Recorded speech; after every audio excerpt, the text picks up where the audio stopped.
যাতে কোনো কাৰণতে জনজাতীয় অনুসূচিত জাতি আৰু অন্যান্য পিছপৰা জাতিৰ মাটিৰ বিক্ৰী আন সম্প্ৰদায়ৰ ওচৰলৈ যাব নোৱাৰে তাৰ বাবে আমি এখন কঠোৰ ৰাজহ আইন অনাৰ বাবে সিদ্ধান্ত গ্ৰহণ কৰিছোঁ।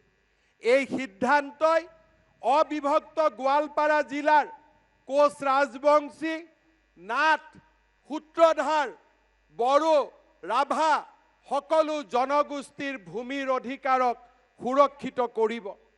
বিধানসভাৰ এই অধিৱেশনতে আমাৰ সাংস্কৃতিক পীঠস্থান বৰপেটা, মাজুলী আৰু বটদ্ৰৱাৰ ভূমি কোনো কাৰণতে যাতে আন সম্প্ৰদায়ৰ হাতলৈ যাব নোৱাৰে তাৰ বাবেও এখন কঠোৰ ৰাজহ আইন অনাৰ বাবে আমি সিদ্ধান্ত গ্ৰহণ কৰিছোঁ। Micro' tribal belt Bishnuram Medhi আৰু লোকপ্ৰিয় গোপীনাথ বৰদলৈয়ে অসমত ট্ৰাইবেল বেল্ট এণ্ড ব্লক গঠন কৰিছিল। কিন্তু ট্ৰাইবেল বেল্ট আৰু ব্লকৰ বাহিৰত থকা জনজাতীয় লোকসকলক ভূমিৰ সুৰক্ষা দিবলৈ আমি মাইক্ৰ' ট্ৰাইবেল বেল্ট গঠনৰ সিদ্ধান্ত গ্ৰহণ কৰিছোঁ।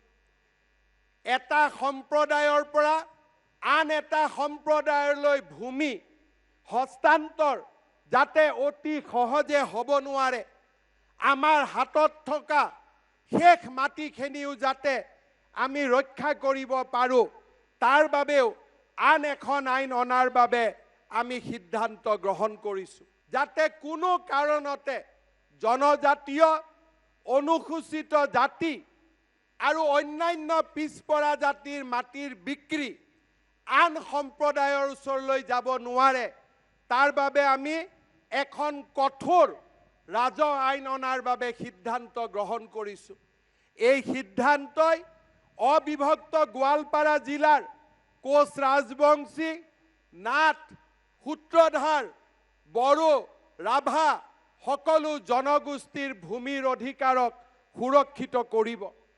বিধানসভাৰ এই অধিৱেশনতে আমাৰ সাংস্কৃতিক পীঠস্থান বৰপেটা, মাজুলী আৰু বটদ্ৰৱাৰ ভূমি কোনো কাৰণতে যাতে আন সম্প্ৰদায়ৰ হাতলৈ যাব নোৱাৰে তাৰ বাবেও এখন কঠোৰ ৰাজহ আইন অনাৰ বাবে আমি সিদ্ধান্ত গ্ৰহণ কৰিছোঁ। Micro' tribal belt Bishnuram Medhi আৰু লোকপ্ৰিয় গোপীনাথ বৰদলৈয়ে অসমত ট্ৰাইবেল বেল্ট এণ্ড ব্লক গঠন কৰিছিল।